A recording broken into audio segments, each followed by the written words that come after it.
Well, brothers and sisters, brother, sister, the day has come, this great celebration of marriage. And we are so privileged to be here with you today to celebrate this great sacrament.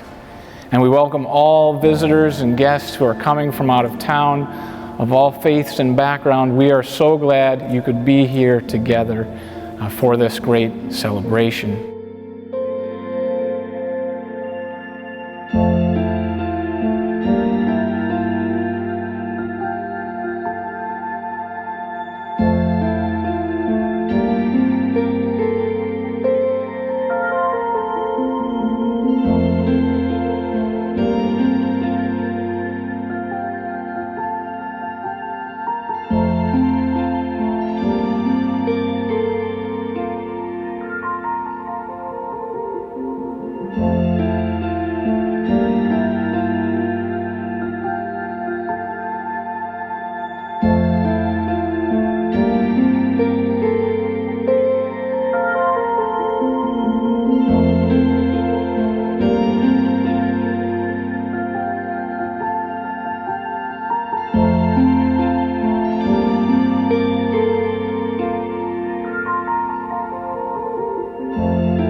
I met Stephen and Christine at Abbott Northwestern Hospital. That's where I'm a chaplain, and walked with Stephen's father in his last days. And it was beautiful, beautiful. And I saw the love that they had as a family, a great love. And seeing how the brothers interacted, it was great to see that fraternity and Mom's love. Susan. And seeing that, and Christine there, I'm like, she's a part of this family. And then I found out that they had dated for 3 years, so I said, okay, it's time to get hitched.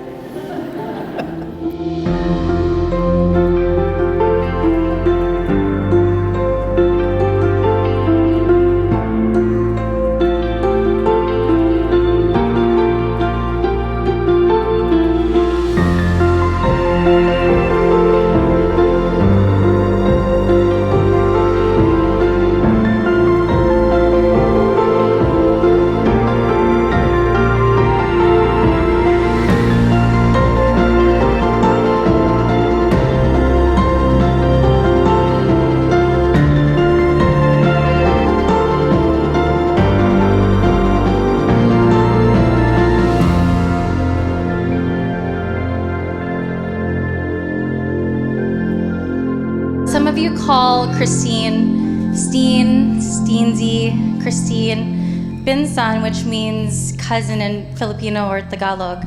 But to me, she's always been ate.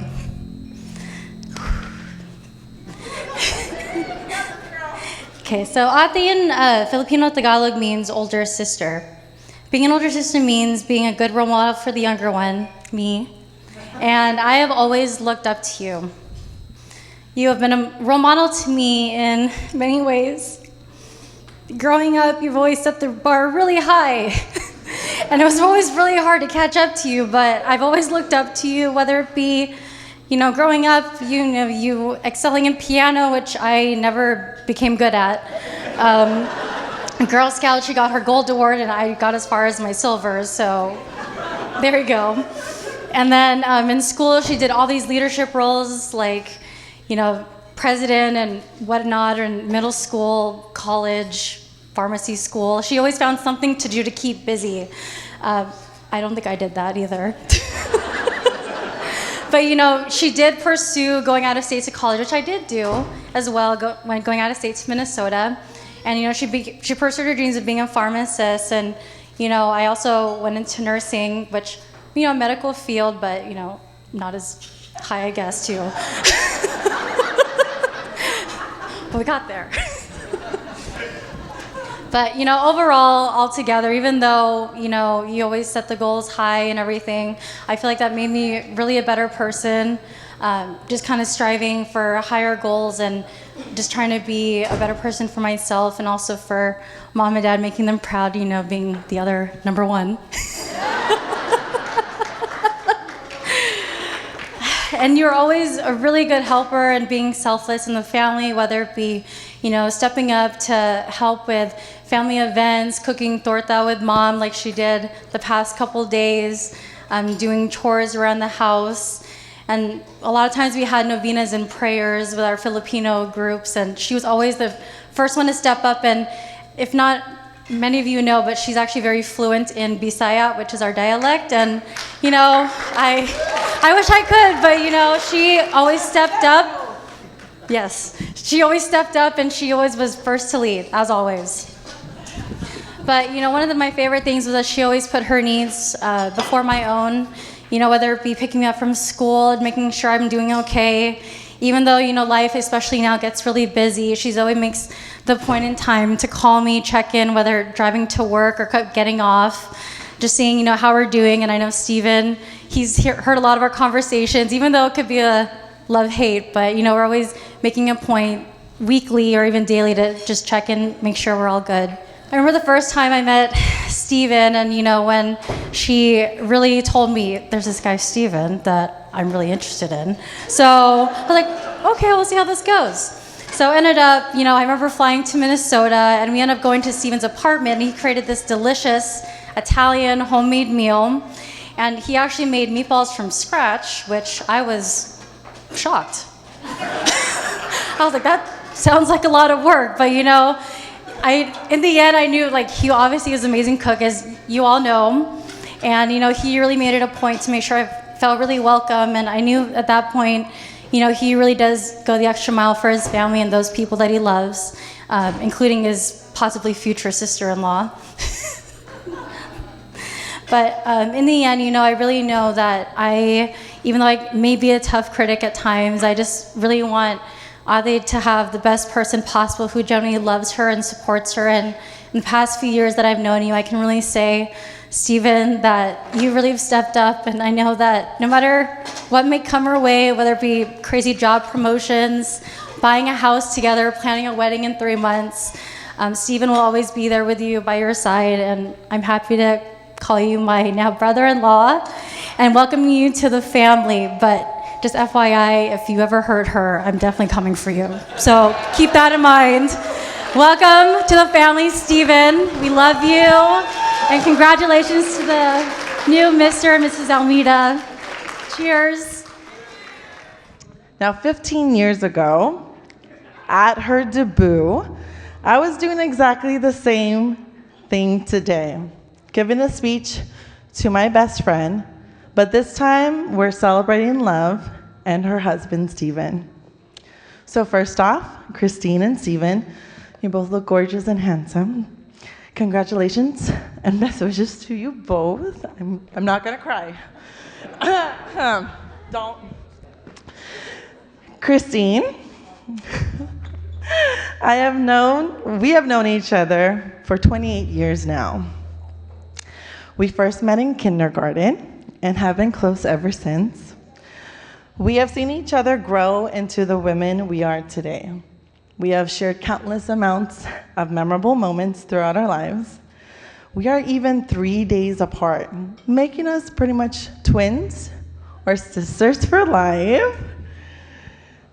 Christine, I love you so much. I can't imagine a life without you and the countless amounts of adventures we have gone through these past years. But this right here, tonight, is definitely one for the books.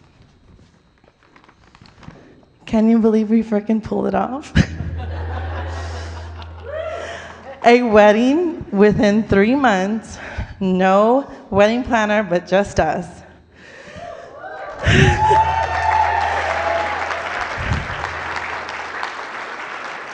Now, I know most of you don't really know me, but this is Christine and I's relationship.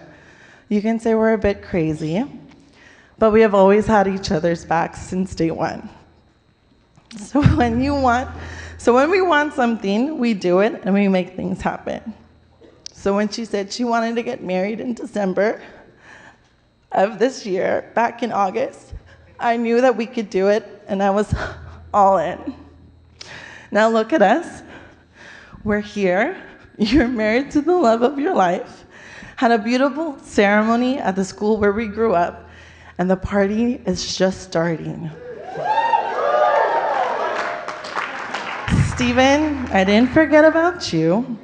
When Christine first started talking about you in the early stages of your dating, right then and there, I knew that you were the one for her. I even told her this before she knew you were the man of her dreams. You're everything I hoped for her to have in a partner. You're kind, you're patient, and you're humble. And boy, can he cook. All thanks to your father, Michael Almeida. May he rest in peace. You also take Christine as is, tall, beautiful, strong, and her determined self, just the way I've loved her all my life. You guys are a perfect match, and you complement each other so well. So I wish you both a happy marriage and a happy life. Eat well, drink up, annoy the hell out of each other, enjoy each other's company, and this next chapter in your lives. I love you both so much, and congratulations. I love you. I love you.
I've known Steve for maybe 12 years or so.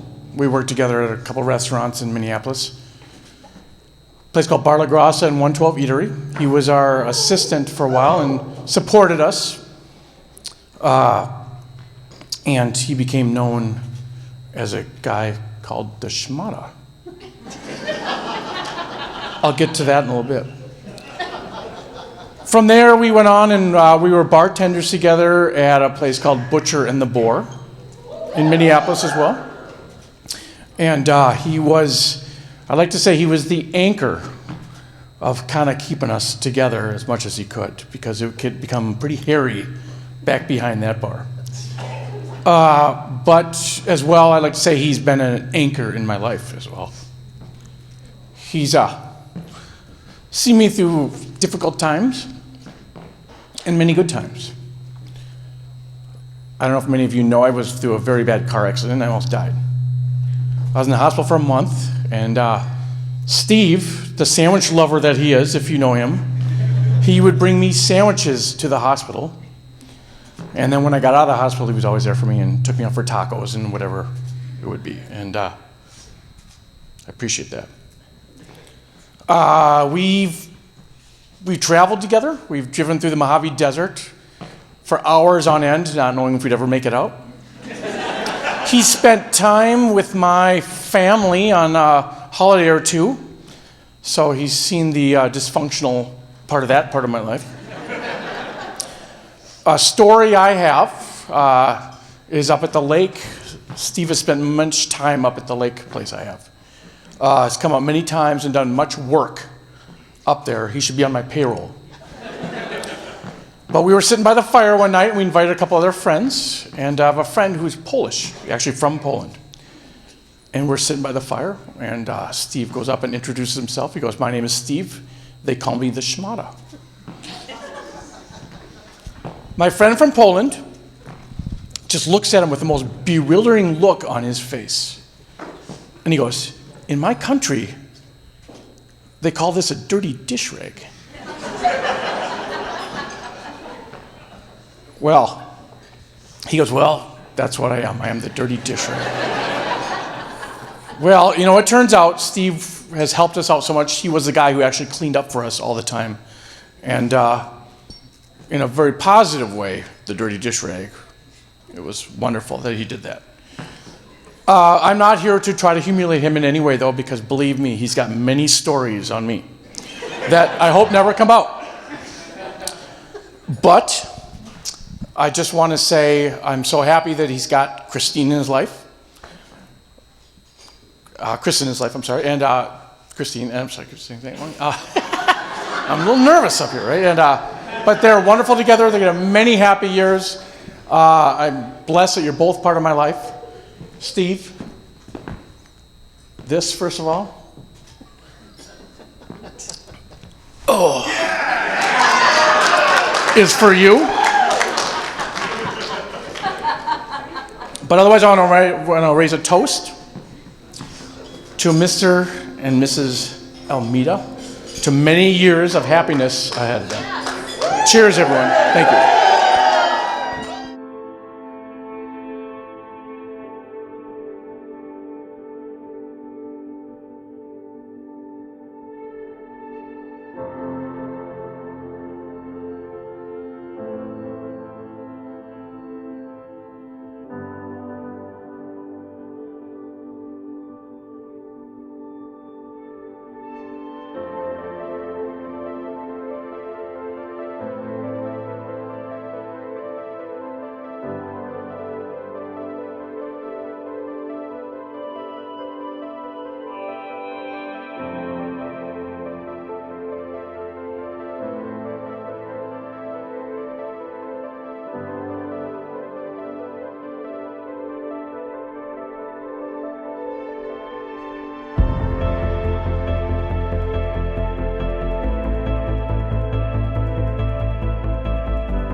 I, Stephen, Take you, Christine, take you, Christine, to be my wife. to be my wife. I promise to be faithful to you. Promise to be faithful to you In good times and in bad. in good times and in bad, In sickness and in health. in sickness and in health, To love you and to honor you. to love you and to honor you All the days of my life. all the days of my life. I, Christine, take you, Stephen, I, Christine, take you, Stephen, to be my husband. to be my husband.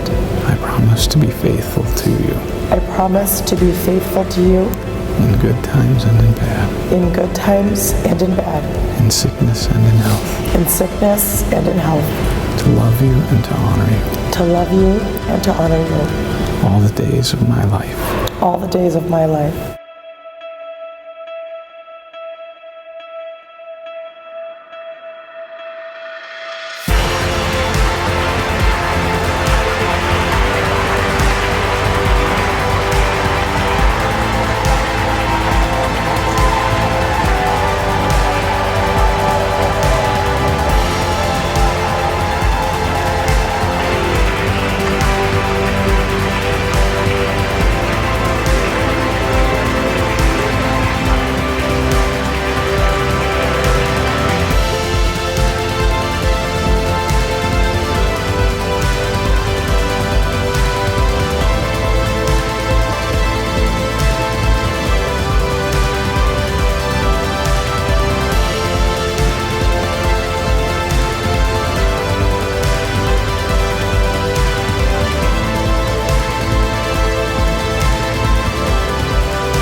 We lost my dad this year, and it's been a really tough year, obviously with COVID and losing my father and everything. But you know, one of the things as we grow older is I see my father so much in my older brother, and I see some of just my father's attributes in my brother, and I see the positive attributes, and it's something that's just, to me, it really is an amazing thing. I think Stephen is one of the most loyal people you'll ever know, and he's so family oriented, and he always has been.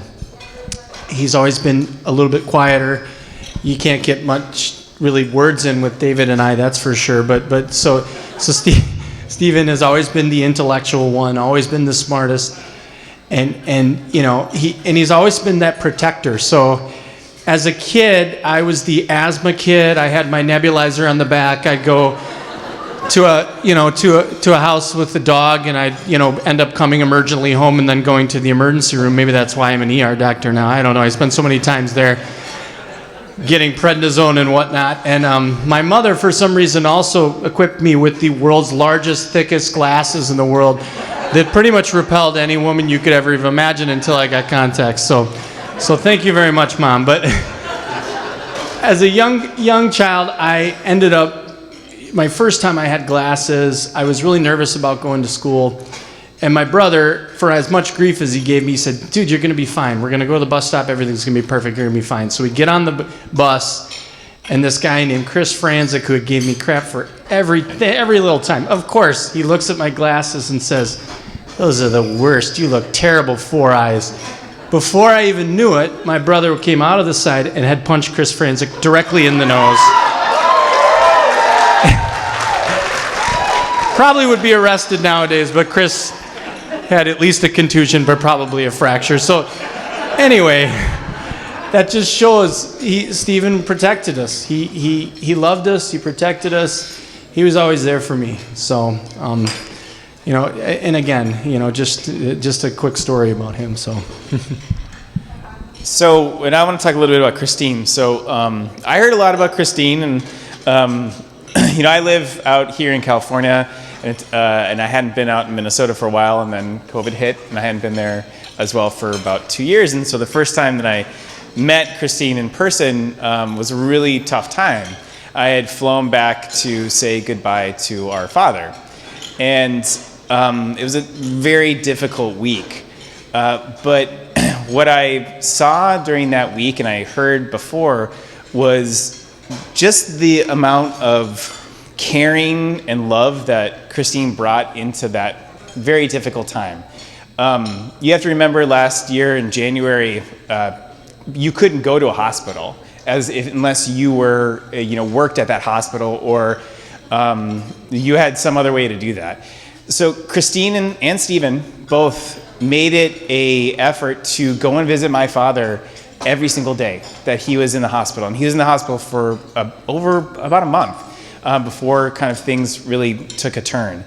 And I just want to say thank you so much for doing that, because I know that it's been a very difficult time for all of us, but you made that time at least to go and spend time with him. And he was a really, really difficult person to be around. For those of you that don't know him, he was kind of a jackass at times. So like when you'd go in and especially when he was very uncomfortable, he was just not a very fun person to be around. So you got to give it up to you guys that you went there daily. And there's one time that Christine, this is over the holidays, she really wanted to make him feel good.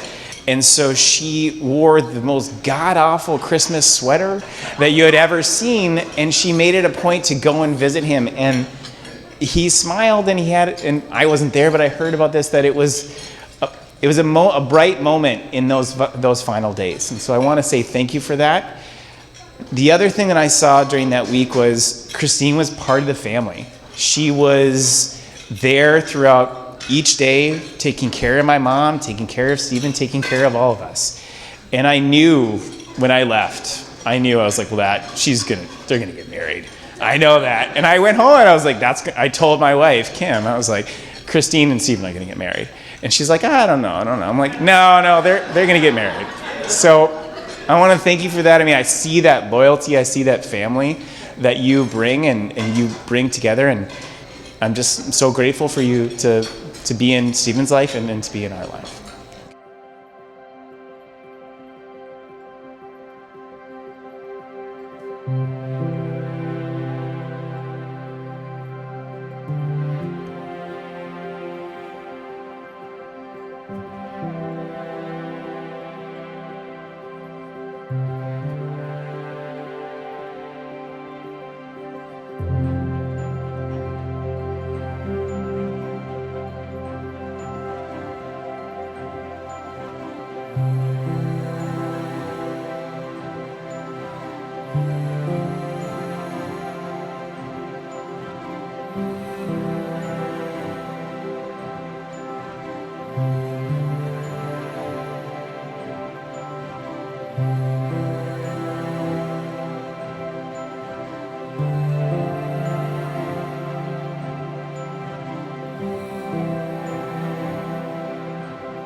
This would be a very difficult time for me.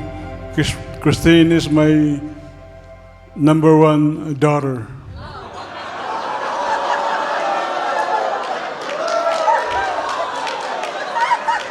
And Kimberly is also my number one. Don't worry, Kim. Both of you are my amazing daughters. Now, once again, it is a great honor to see each and every one of you here, even though this is a very difficult time for us to have a get together. But then you come over to express support for Christine and Stephen. Thank you so much.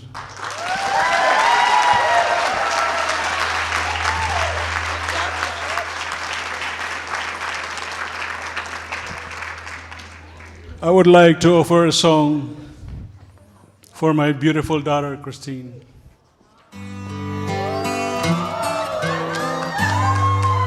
Sometimes late at night,